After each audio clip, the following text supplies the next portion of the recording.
Potato. Live from Sydney, 7 News with Ann Sanders.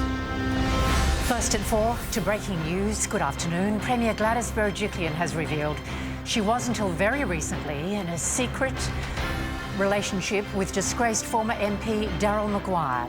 The stunning revelation came during an inquiry into Maguire's alleged corruption, with the Premier now fighting for her political career. Alex Hart has more. Alex, incredible developments today. Take us through them. Good afternoon, Anne. Gladys Berejiklian's name has come up a number of times during this corruption watchdog inquiry, but there was certainly no expectation, publicly at least, that we would hear what has unfolded today. The biggest bombshell, as you just mentioned, the Premier revealing that she had been in a relationship for about 5 years with the subject of this inquiry, disgraced former Liberal MP Darryl Maguire, and that their relationship only ended a couple of months ago when she found out she would be required to give evidence at this inquiry. Let's hear how some of that exchange played out. Ms Berejiklian, have you ever been in a close personal relationship with Mr Maguire? Yeah, I would like to say at the outset that Mr Maguire was a colleague of 15 years. He was someone that I trusted. He was a trusted colleague. Ms Berejiklian, you should answer the question. I am answering the question, You should answer it directly. Certainly, and I'll give you an opportunity. Yes or no answers. Yeah, sure, and that developed into a close personal relationship. Yeah. So, Alex, what did the Premier know about Darryl Maguire's allegedly corrupt business dealings? Well, and the evidence put forward today suggests that Mr Maguire told Gladys Berejiklian quite a bit about his business dealings, but there was no suggestion that she knew that they were allegedly corrupt. One of those deals related to a parcel of land at Western Sydney near the Badgerys Creek New Western Sydney Airport. The inquiries previously heard that Mr Maguire has in fact lobbied on behalf of the owner of that land, Racing Identity, Louise Waterhouse. He held a meeting in the foyer of the Premier's office with some advisors, some government advisors, and even gave Mrs Waterhouse the Premier's personal email address. We also heard today a text message exchange from the Premier and Mr Maguire, her congratulating him on receiving commissions for helping a contact sell a motel. Let's again hear some of what Gladys Berejiklian had to say today. And were you aware of any instance in which Mr Maguire sought or obtained a commission or other payment? I wasn't aware of any specific details, but I was aware that he had those arrangements, and I assumed to disclose them at the appropriate time. Alex, did the Premier do anything to stop Mr Maguire? Well, and we know that her former Chief of Staff did. That was in relation to a different situation, preventing Mr Maguire from going to China to take part in an official state government trade deal. He was worried about a trade mission. He was worried about a deal stalling between a Chinese company and a local firm that he had a personal interest in. When he was prevented from going, he complained to the Premier using very strong language. And I thought, thanks, colleagues. You mind you, they've got reason to be frightened. Yeah, I don't blame them. I'm frightened. Well, you should be. So, Alex, why didn't Gladys Berejiklian take any action herself? Well, and the main reason is she says that at no stage did she believe that Darryl Maguire was doing anything wrong. But we did hear her say today a couple of times that in phone recordings that she didn't want to know some of the information that she was being told. She was quite clearly in love. The inquiry heard today that she wanted him to retire from Parliament so that their relationship could become public. Now she says she is disgusted and doesn't know if anything she ever told him was truthful. You'd certainly agree that Mr Maguire cared about his financial status. Is that right? Absolutely. He was obsessed with it. He was always talking big about deals, and they always seemed to fall through. So I didn't take it seriously. I don't care if it was Mr Maguire or any other member of Parliament. If they were doing the wrong thing, and I felt they were doing the wrong thing, I would have made damn sure that I reported it. Now, Gladys Berejiklian was excused from the stand this afternoon, but told that she may well be brought back later in the week to give more evidence. If or when that happens, there is no guarantee that she will still be Premier. There's no doubt that as a result of this sensational evidence we've heard today, her position is in doubt. She's due to hold a media conference here at Parliament House at 4:30 this afternoon, but I'm told there is no suggestion whatsoever that she'll be standing down. Anne. Alex Hart at State Parliament. Thank you very much, Alex, and we'll take you live to that press conference at 4:30. Opposition leader Jodi McKay has just spoken about today's revelations in the ICAC hearing. Let's have a listen to some of what she had to say.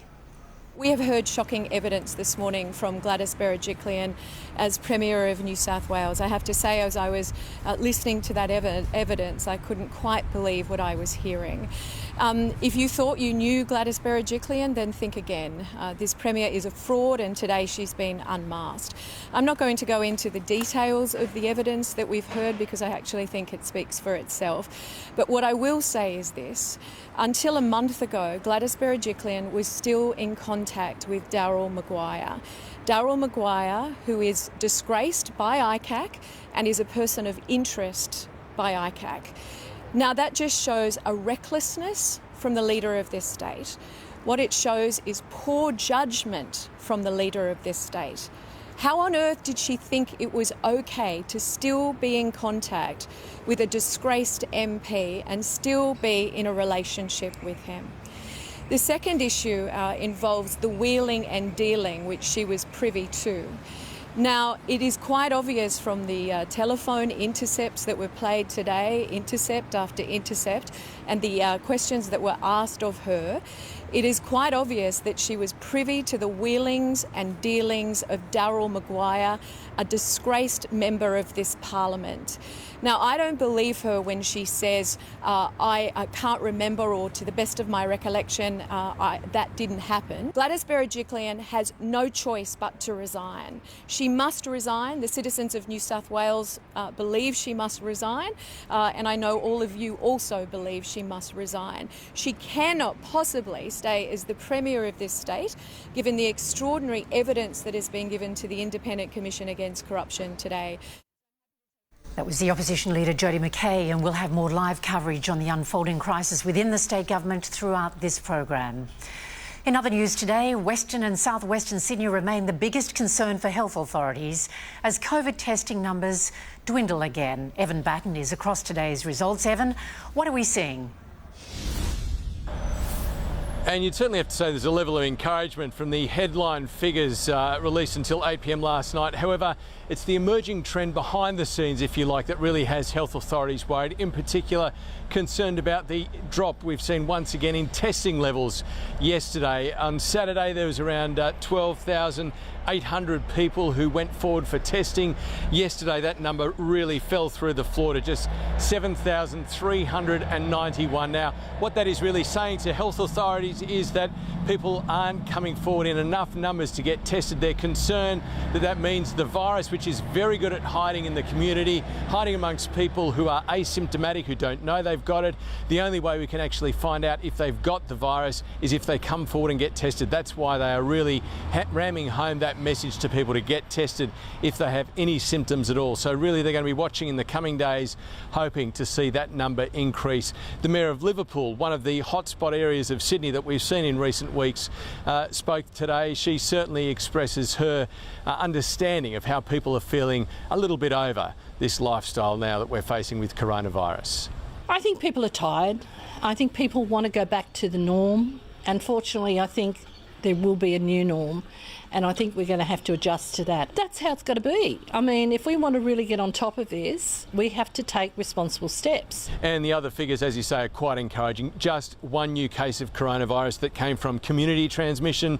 It was from a known cluster, although the source of that cluster is still being investigated by contact tracers. 5 people from hotel quarantine came down with coronavirus yesterday. Again, that system doing exactly what it needs to do, containing the virus from travellers returning from overseas. And at 4:30 we'll bring you an update from the World Health Organization, and that will demonstrate the diverse range of views about how we should be tackling coronavirus.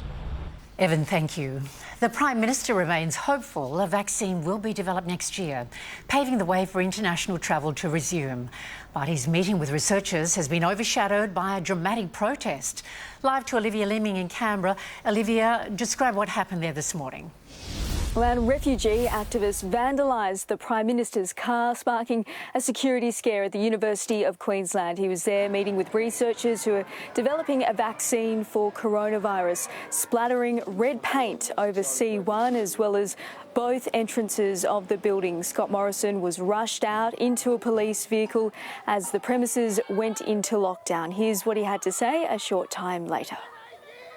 Well, I thought that was very disappointing. I thought it was unfortunate that what they're doing was disrespected in that way today.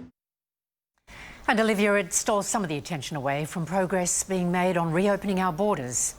Yeah, the Prime Minister revealing earlier on Sunrise this morning that he's held talks with Pacific leaders in recent days about creating a travel bubble with Australia so Australians could soon be holidaying in countries like Vanuatu, as long as it's done safely so the virus isn't spread into vulnerable communities with weaker health systems. And talks are progressing too with other regional neighbours. Further afield, places like South Korea, Singapore and Japan, we've had good discussions with them, but I think that's a bit further off. And New Zealanders will be allowed into some Australian states, New South Wales, the ACT and the Northern Territory from Friday without having to quarantine. And efforts are continuing to allow Australians to travel to New Zealand before the end of the year. Anne? Olivia, thank you very much. An associate of disgraced former Deputy Mayor Salim Mahaja has been found guilty of the murder of a Sydney underworld figure.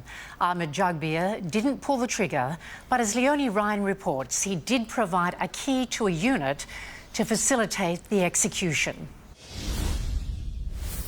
Good afternoon, Anne. Well, Ahmed Jagbeer always maintained he was innocent, but today, after a judge-alone trial, Justice David Davies didn't agree, finding he did cut the key to let the murderers into the building. Ahmed, do you know who the gunmen were? Kamel Barakat, or Blackie as he was known by his family and friends, was shot multiple times in the chest as he slept in his Mortlake unit in 2017.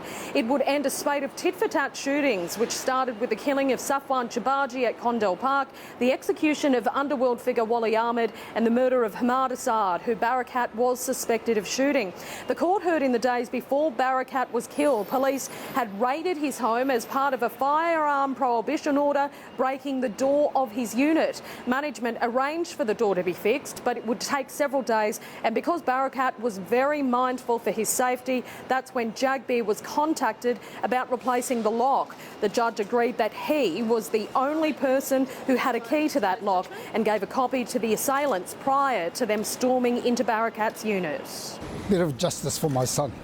Now, Ahmed Jagbeer's bail was continued, meaning he did walk from court today. Sentencing submissions will be next month, where he faces a maximum life in jail. Thanks, Leonie. David Brown joins us now for a look at the latest weather. Afternoon, Brownie, what have you got for us? Yeah, afternoon, Anne. Well, as you can see, look, it's a beautiful afternoon right across our city, but there is some showery weather expected to spill into the outer west within the hour. But current conditions in the city, 25 degrees. That sea breeze is running at around 22 kilometres per hour for the state. We've had scattered showers and storms is popping up to the north and also along the central ranges just a short time ago. In fact, our weather camera in Katoomba captured this. We're looking at a moderate thunderstorm which is just drifting over the Blue Mountains. The rain, by the way, is flowing into Warringamba Dam. But as we step through time, the latest modelling paints a mixture of showers and thunderstorms rolling through this week and again next week. We're looking at potentially, this is a 10-day time step that takes us all the way through to Thursday at 6 p.m. So the totals amount to this. We're expecting more than 50 millimetres to fall in our neck of the woods. And of course, the bulk of this rain is expected from Monday through to Wednesday of next week. But local forecast for tomorrow, top of the hour. All right, Brownie, thank you. Still to come in Sydney's Afternoon News on 7, we're following all the developments as the crisis within the state government boils over. The Premier clinging to power as we go to air. We're live with the very latest soon. When no one is who they seem. I cannot accept what we did. Could you see through their lies? You're still stuck in the water and you just don't see it. On the home of Great British Mysteries. Foyle's War, tonight on 7/2. Show hay fever who's boss this spring by building your allergy management toolkit with Terry White ChemMart. For rapid relief, no hay fever tablet works faster than Zyrtec. And dual action Rhinocorp provides powerful prevention and long-lasting relief so you're ready for hay fever season. Right now, Zyrtec is just $27.99 plus a $6 cashback bonus. And Rhinocorp Original Strength Twin Pack is 30% off. Zyrtec, Rhinocorp and Terry White ChemMart. Now that's real chemistry. This is my little quiet space. We've made changes for those changing the way they work, with no lock-in contracts on all our new internet and mobile plans. Just pay out your device if you leave.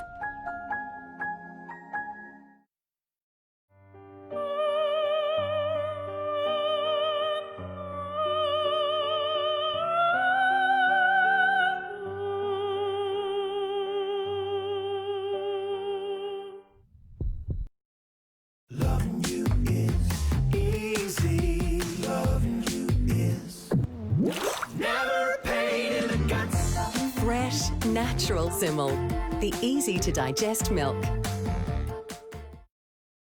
Tonight, I'll be eating chicken tikka masala with garlic naan. Cheers. I win again. Patrick. That's Sir Patrick. Ooh, sir.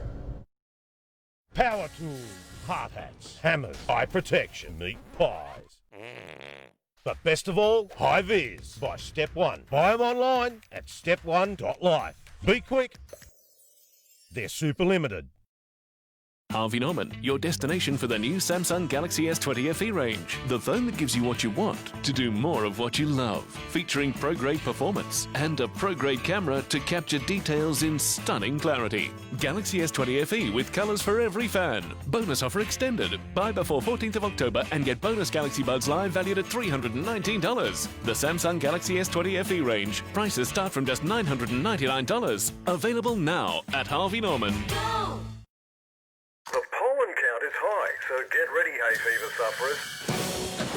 Sorry, I can't stay on Earth without Nasonex allergy. Hay fever is no reason to leave the planet. Upgrade from antihistamines with Nasonex allergy and enjoy Earth.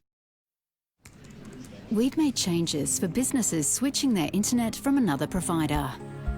Get up and running smoothly on NBN with a dedicated connection manager.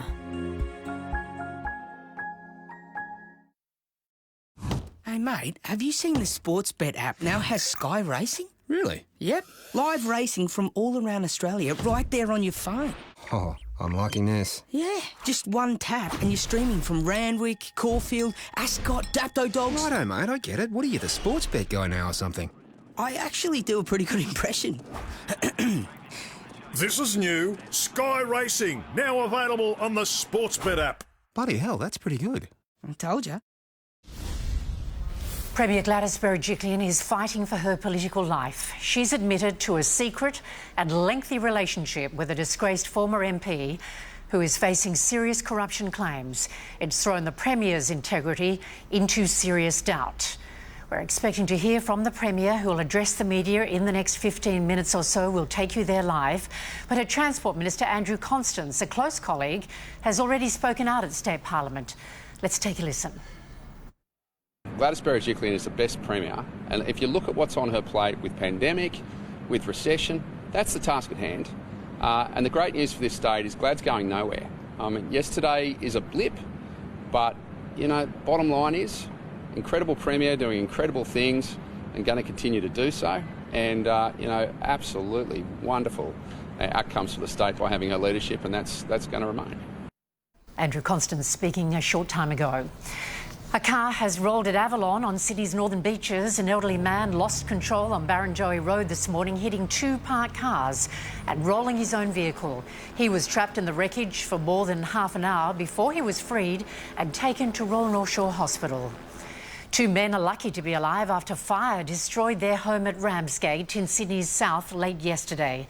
Natasha Squarey is there. Tash, investigators believe they know what sparked this blaze.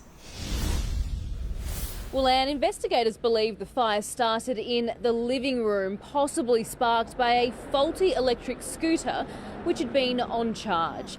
The resident and his mates were getting ready to go to the beach around 5 o'clock yesterday afternoon when they saw the flames. They tried to battle the blaze, but it took off so quickly there was little they could do. Burnt the whole bloody roof down. That house is right up, it's gone. More than 30 firefighters arrived and frantically worked to stop the flames from spreading to nearby properties. It was touch and go for a bit there, but the firefighters did an excellent job in preventing that fire spread. The men were rescued from the Ramsgate home and taken to hospital as a precaution. Today, their landlord came to assess the damage and he's unsure if he's insured. A bit upsetting, as long as everyone's good and safe. The men have now been released from hospital and are now looking for a new home. And thank you, Tash. Coming up next in 7's Afternoon News, we're standing by to bring you a media conference with Gladys Berejiklian. She's set to address the bombshell revelations made public at a corruption inquiry today. Her press conference is starting soon. We'll bring it to you live. Tonight on 7 News with Mark Ferguson. Gladys grilled the bombshell admission of a secret relationship, COVID cleaning at a popular chemist, and why so many young adults are moving back with mum and dad. Tonight on 7 News at 6. These people aren't just rich, they're crazy rich. The worldwide smash hit. Hells yeah. Crazy Rich Asians premieres tonight on 7. Mitsubishi Heavy Industries has been recognised by Choice as Australia's best air conditioner brand, and CanStar Blue as having Australia's most satisfied customers. Buy before December 31 and get up to $300 cash back. This spring, Ladbrokes is changing the way you multi, putting the power in your hands and giving you more chances to win. With our new split and blended features, load up your multi-legs with runners from the same race, and if any of them get up, you win. Get all the racing multi-combinations you want, done in one. Ladbrokes. Back yourself. If I were you, I'd get a long loan. 40 years, maybe 50. Am I right? What do you think? I think we can do better. An Aussie broker can help you get the right home loan for right now. Go straight to Aussie.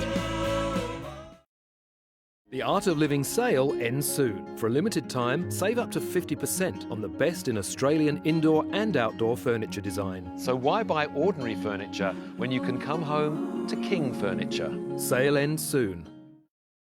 Bupa offers more ways to talk that are more suited to you. Because some of us want to talk to a real person, and others like to do it all online. Bupa, chat to us today. Your destination is only the beginning. The BMW 320i sedan from 72,900 drive away. Let it take you. Search BMW 3 Series. We've made changes for the busier than busy. Oh, it's the Telstra team. They've upgraded our plan. Oh, cool. Dedicated account management support, now with messaging for every business. The pollen count is high, so get ready, hay fever sufferers. Sorry, I can't stay on Earth without days of next allergy. Hay fever is no reason to leave the planet. Upgrade from antihistamines with Nasonex Allergy and enjoy Earth. This spring, Ladbrokes is changing the way you multi, putting the power in your hands and giving you more chances to win. With our new split and blended features, load up your multi-legs with runners from the same race, and if any of them get up, you win. Get all the racing multi-combinations you want, done in one. Ladbrokes. Back yourself. With McDelivery, Macca's comes to you. Fast, safe and contact-free. Search Macca's website for your local delivery partner.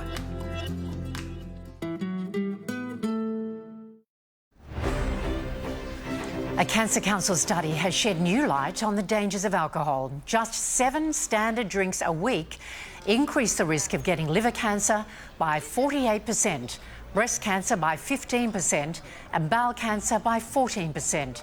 The major study of more than 200,000 Australians found alcohol had a direct link to certain types of cancer.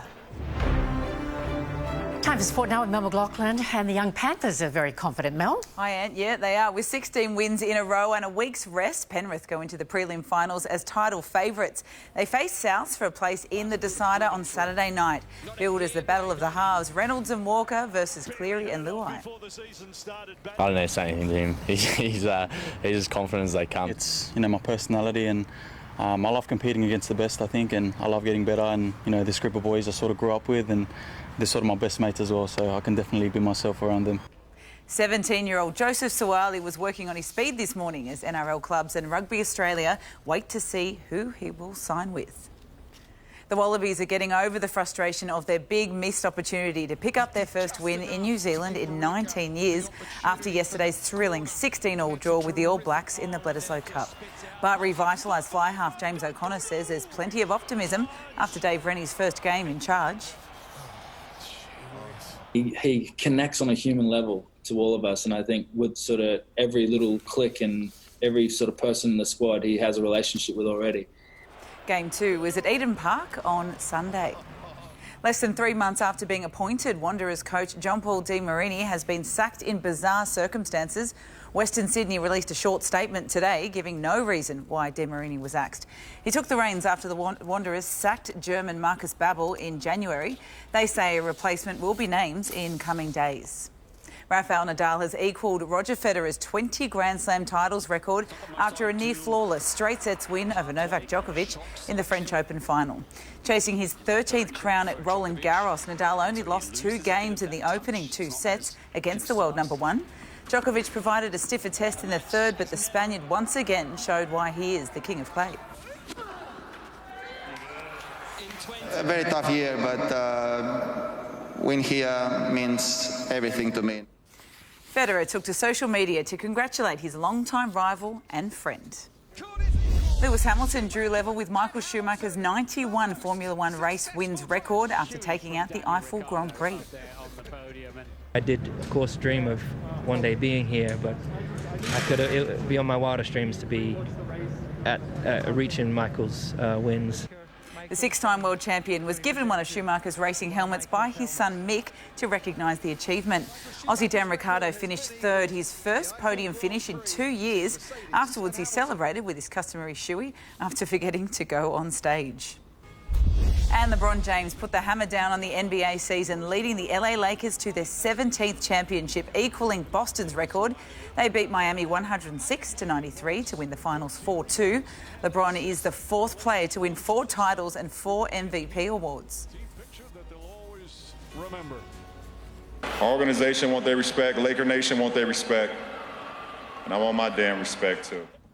He's got that from his press conference to the kids on court, Lakers in their dressing room and to the streets of LA. Celebrations continue to rage. Well, the countdown to Saturday's richest race on turf began with all the glitz and glamour of the 4th annual Women in Racing breakfast this morning. All eyes are looking towards Saturday's $15 million Everest race and its diamond-encrusted trophy, of course. There's 8,000 stones here. I would say my biggest challenge in my life. I mean, I did things for the Pope and I did things for royal family. This is Up There Everest Day is live from Royal Randwick on 7. And looking forward to that this morning was a beautiful morning, plenty of women. And you look very glamorous too. Too kind from you.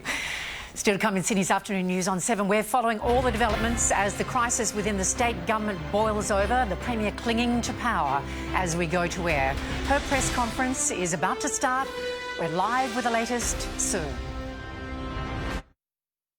They might be teammates now, but just give it a week or 2. Our world champ heroes go head-to-head in the Big Bash. Cricket is back every weekend. Massive catches, massive hits, massive matches. The party of the year is here. What a catch! It's gonna be a massive summer. That's a big hit. The Women's Big Bash kicks off October 25 on 7 Mate. Live, free and in HD. How well your kitchen performs depends what's under the hood. Unlike range hoods with mesh filters, Whisper's S-Flow baffle filtration system means grease doesn't clog, maximising extraction, minimising noise. Proudly Australian Whisper. Available in-store and online. This spring, Ladbrokes is changing the way you multi, putting the power in your hands and giving you more chances to win. With our new split and blended features, load up your multi-legs with runners from the same race, and if any of them get up, you win. Get all the racing multi-combinations you want, done in one. Ladbrokes.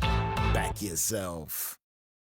Good afternoon, a great time to go Dodo, because it always is. See, we're an energy company that chips in for your internet, with unlimited NBN plans now from just $55 a month when you combine with energy. TimeToGoDodo.com. Tonight, I'll be eating roasted cauliflower tacos with spicy chipotle sauce. Thank you. Oh! Yeah! I wasn't ready! You want cheese to go with that wine? Balance emotional well-being with your favourite pure essential oils and the Oil Garden 3-in-1 diffuser from Chemist Warehouse. The diffuser is a humidifier, air purifier and night light all in one. Designed with ultrasonic wave technology, it works on the vibration of water rather than heat to ensure the scent of your... All right, we're going to take you now to Premier Gladys Berejiklian. Hands down, this has been one of the most difficult days of my life. I'm an extremely private person, and without question, I stuffed up in my personal life, and I accept that. It's very difficult for someone in my position to have a private and personal life, and I'm very upset at what has transpired. But I want to make this assurance to the people of New South Wales. I have always put the public first. I have always made sure the public interest is first and foremost paramount in every single thing that I do. The integrity of the role I have, the office that I hold, is the greatest privilege of my life. And whilst I have made this mistake in my personal life, I intend to serve the people of New South Wales to the best of my ability. That's what I've always done. I've sacrificed my life to public office, and I'm proud of that. The position I hold is a privileged one. It is an honour to serve the people of the state, and I look forward to maintaining my focus to keep everybody safe, to keep jobs going during a very difficult time for the state. But I want to state at the outset that had I known then what I know now, clearly I would not have made those personal decisions that I did. I trusted someone that I'd known for a long time, and I feel really, really let down. I trusted him for a long time. We were colleagues for 15 years, and I'm not going to take away from the fact that I made a mistake in my personal life, but I have to say that there is huge separation between a personal life and public office. And I can't stress enough that every day that I've been in this job, I have held myself accountable to the highest standards, and I've held my colleagues to the highest standards. And I say to all the colleagues, all the public servants, all the people that I've worked with, they know me, they know who I am. Many of you standing here know me and know who I am, and I will continue to put the people of this state first and foremost in all of my activities. I'm now going to let my deputy say a few words, and Minister Hazzard wants to give a quick update, and then of course I'll take all your questions for as long as you'd like me to take your questions.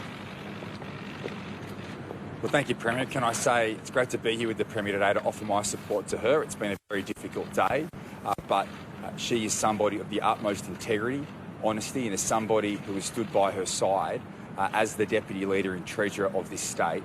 Never have I seen someone work so hard, a person of high integrity and honesty, and somebody who puts the people of New South Wales first and foremost. She's somebody that has not taken a day's leave over the course of this last year, a year which has been incredibly difficult for the people of our state.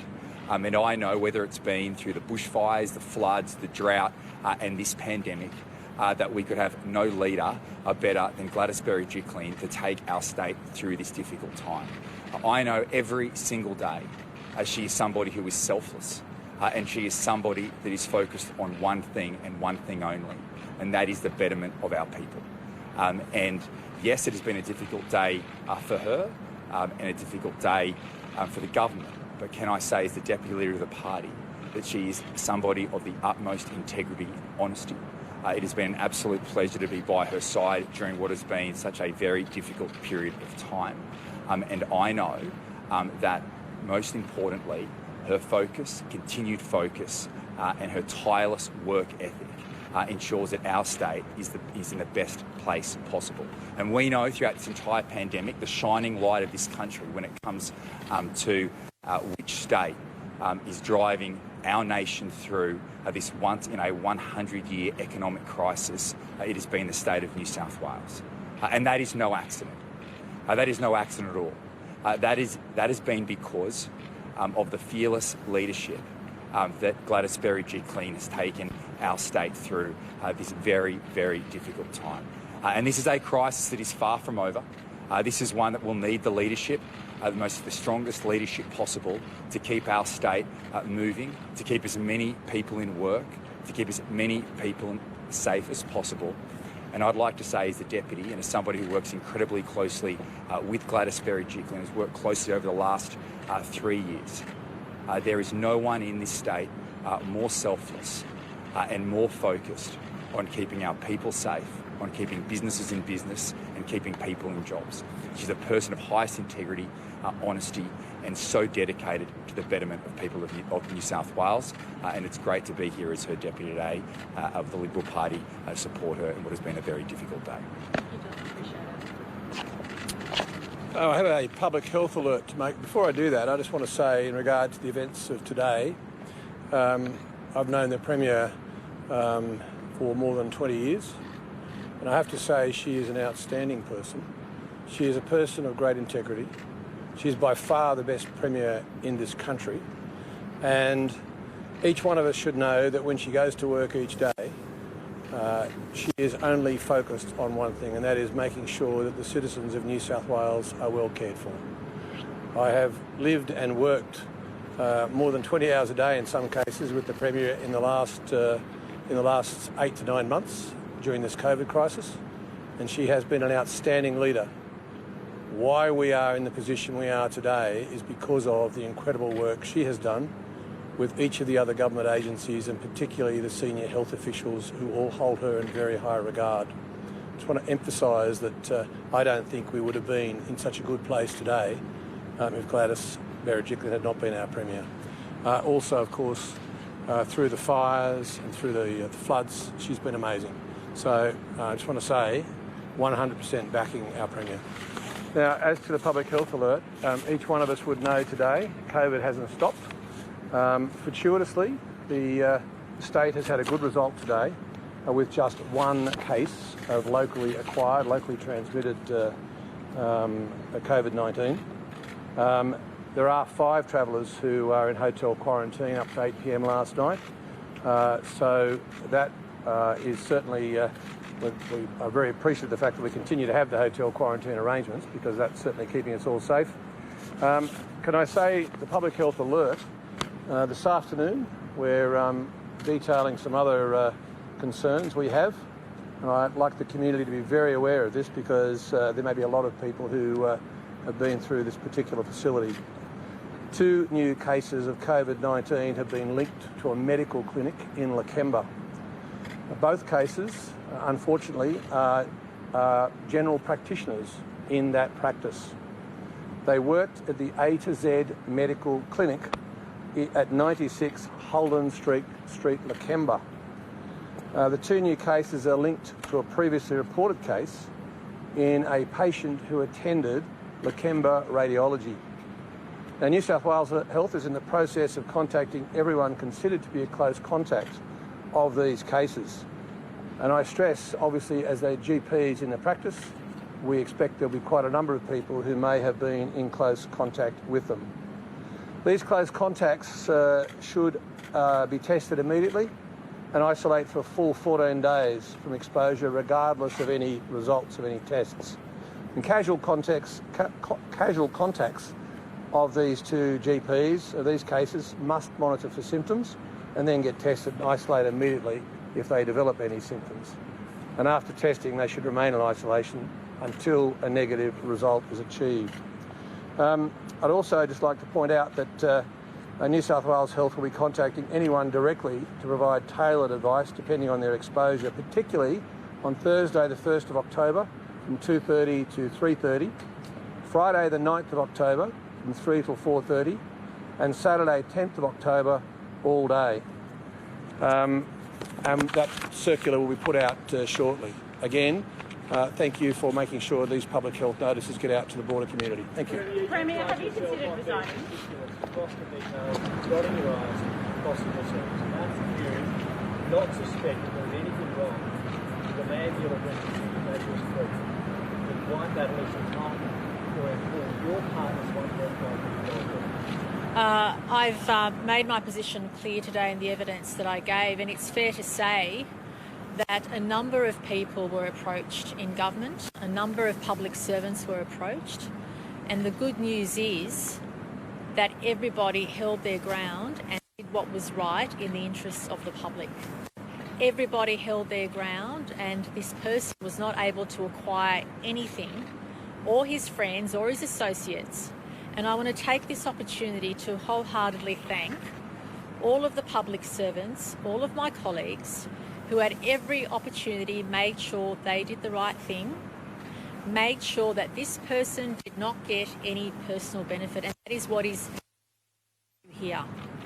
He had a go quite a few many times, but nothing transpired. And I want to say strongly to the people of this state, there is one way to come to the government to get things done, and that's through the front door, through proper process.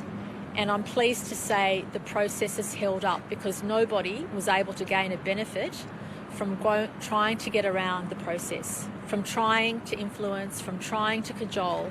That did not occur. And that is what I want to thank all of the public servants, all of the colleagues, everybody who was approached, ensured that at every opportunity proper processes of this government were held to account, and that is what is important. Premier, you repeatedly say that you kept the personal and the professional separate, but in those phone taps that we all heard, we heard you say to Mr Maguire, we heard you ask Mr Maguire, has Sarah Cromwell been talking about that? We also heard you say, oh, they think it's in your electorate, I didn't say anything. How can we really trust that you kept that separate when clearly you were having those professional conversations with him?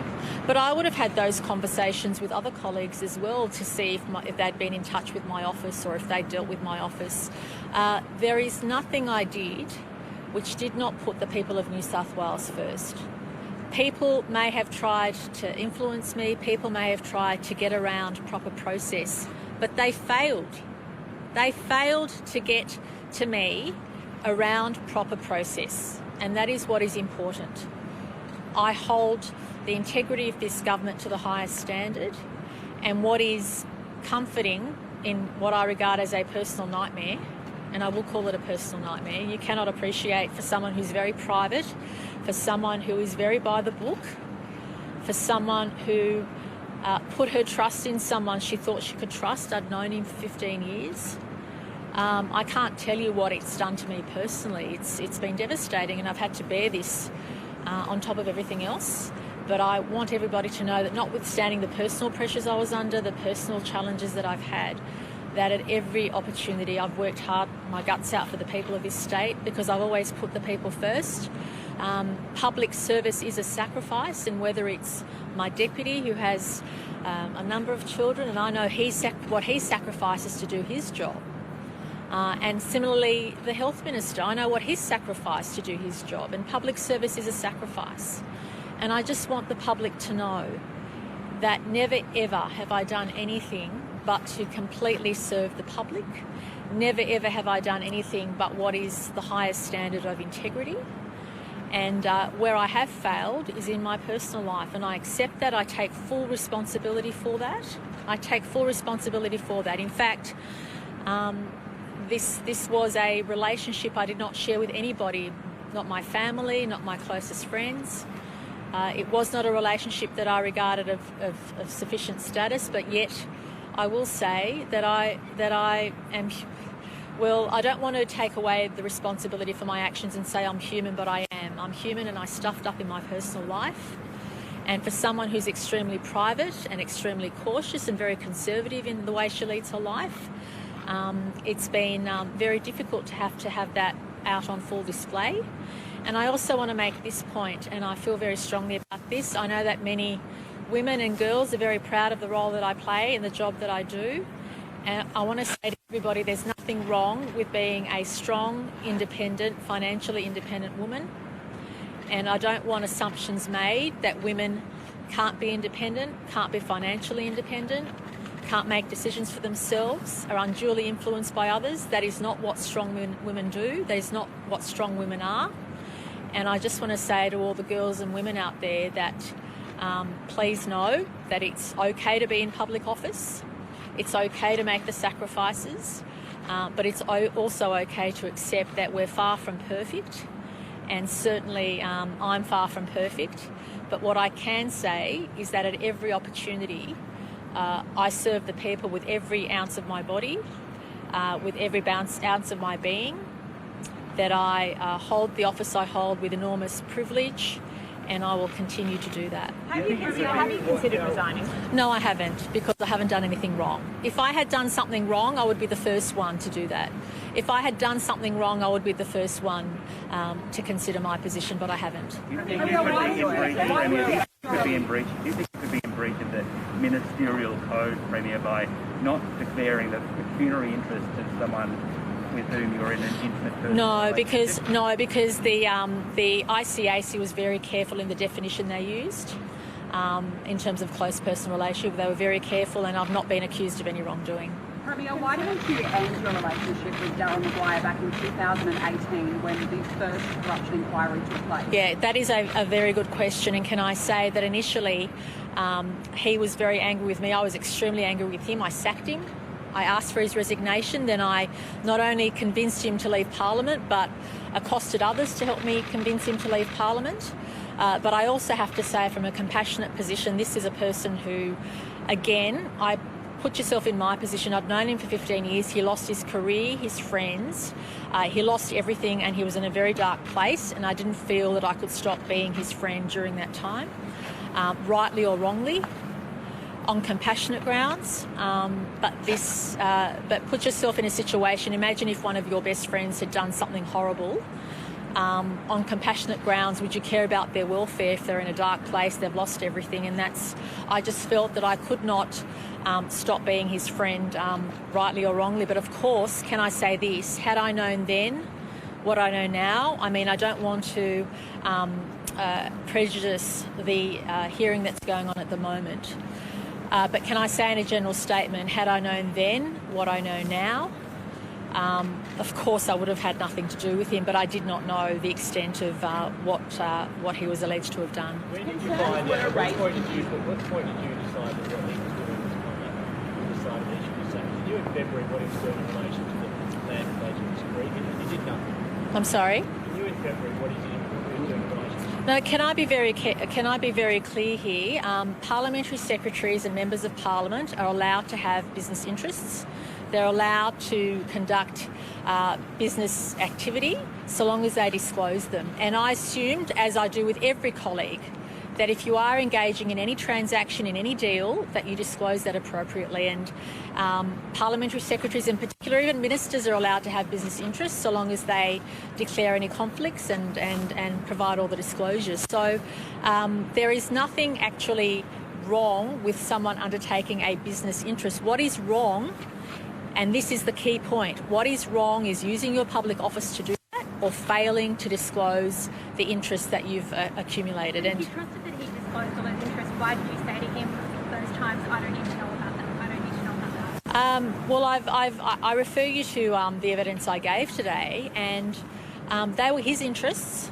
I didn't have any interest in them. I didn't care too much about his interests because it was his responsibility to disclose them, as is the responsibility of every member of Parliament. And when you've known, and this is my failing, When you've known someone for a long time and you put your trust in them, you assume they're doing the right thing, and that's what I assumed. I assumed he was doing the right thing. I had my trust in him, and obviously I know now that that trust was misplaced, and I accept that human failing on my part, and I accept it wholeheartedly.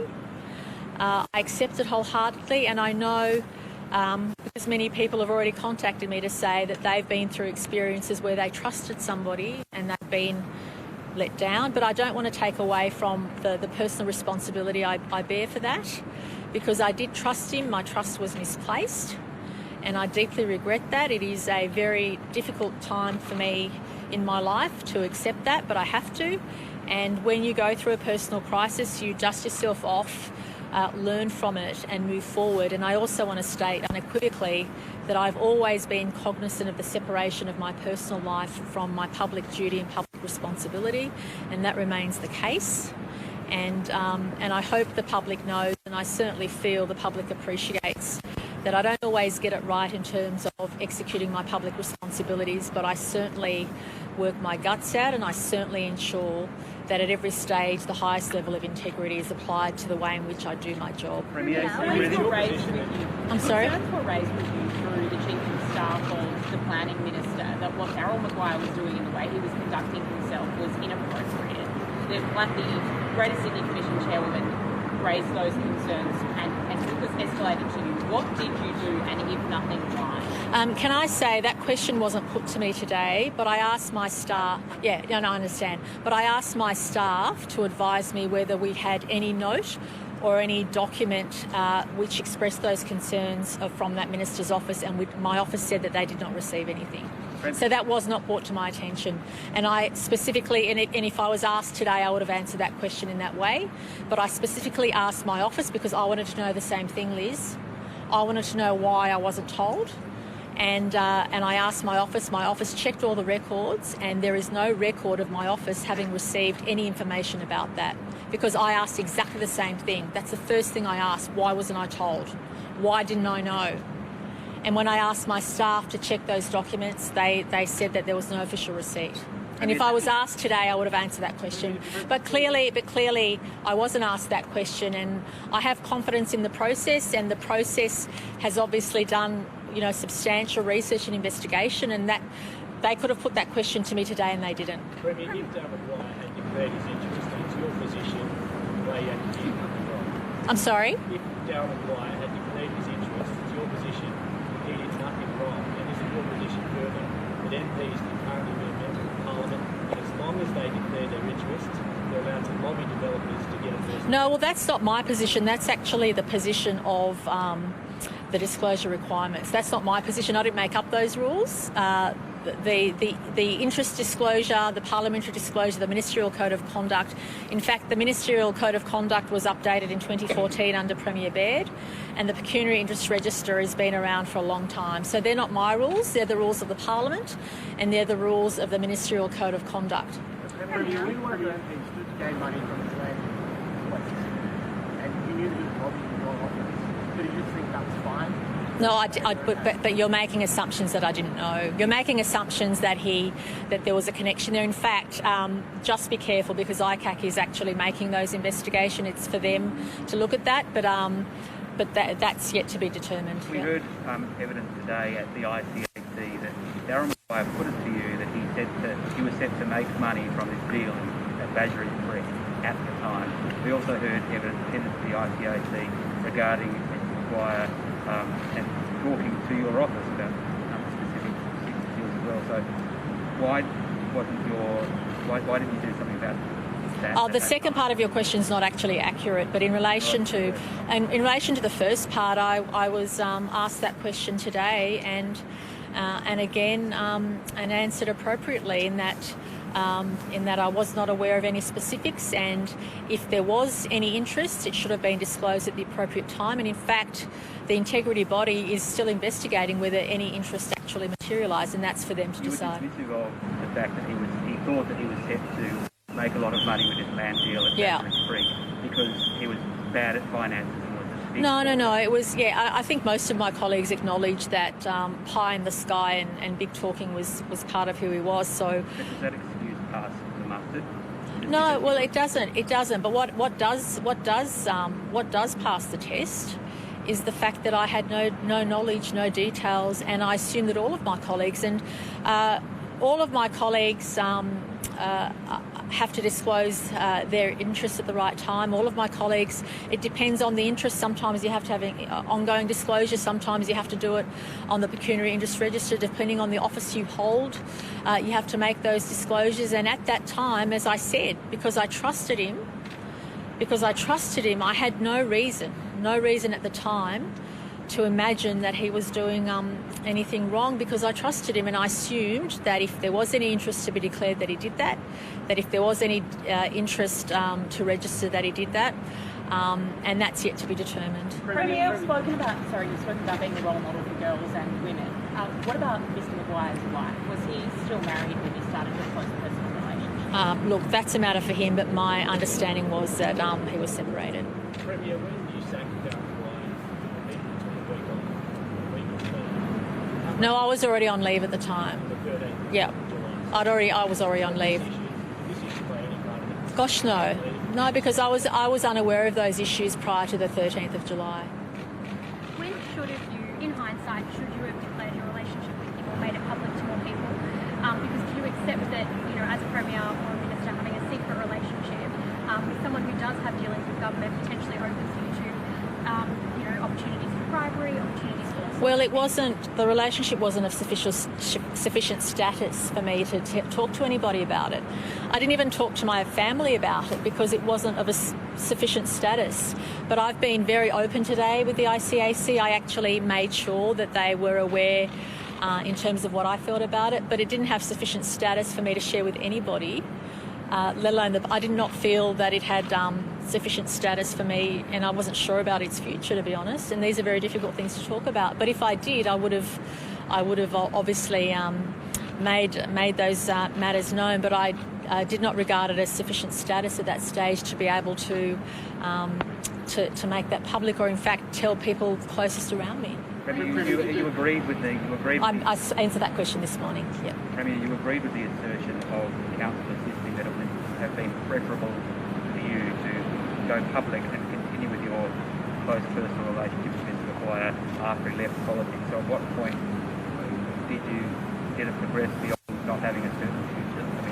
No, well, I made clear that I've made clear just before that I was concerned with his welfare.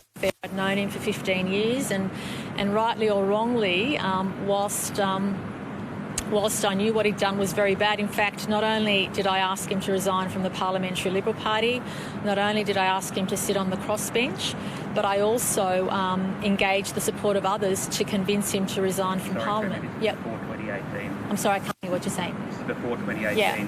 You agreed that it would have been preferable to you to continue the relationship and go public with the relationship when Mr Maguire left politics, when you were discussing his future and his intentions. They were hypothetical matters. I didn't know where things were going. As I said, it wasn't of sufficient status for me to be able to make that call. These are intensely personal matters, and I think all of us would know in our private lives. For those of you who haven't had to go through what I've been through, you're very fortunate. Because in my position, it's very difficult to have a private life and a personal life, and it's very difficult to make sure that you not only put your trust in the right people, and that's the other thing that I feel very disappointed about in myself. I am normally a very good judge of character. I'm normally very good at judging people, and I feel that I really let myself down on this occasion, and I feel very bad about it. And it's something I'll carry for a long time. And I will, trust now is a big issue for me, because I thought that I could trust him. I knew him for a long time. And again, for someone who's very private, these are very difficult things to talk about. But I'm doing it because I want to be very open and let people know that I'm more than human. I made a big mistake in my personal life. I always kept my personal life separate from my public responsibility, and that my first and foremost priority is to the people of this great state, and it will continue to be. And that's where we leave the press conference with our Premier, who admitted this afternoon that she made a mistake but the mistake she made was in her personal life. She said that it wasn't to do with her role as Premier. Let's go to Sydney's 6 p.m. news. Reader Mark Ferguson. Hello, Mark. You'll have more on this revealing and breaking news this afternoon on Gladys Berejiklian. Yeah, good afternoon, and there is plenty happening tonight. An extraordinary situation has the New South Wales government under real pressure. As we've just heard, the Premier has addressed the media over that bombshell corruption inquiry admission that she did have a close personal relationship with disgraced former MP Darryl Maguire. The former Liberal, the subject of an ICAC inquiry, was having a secret relationship with Gladys Berejiklian for 5 years. Now, Miss Berejiklian maintained she was not aware of his allegedly corrupt business dealings, but she admits she stuffed up.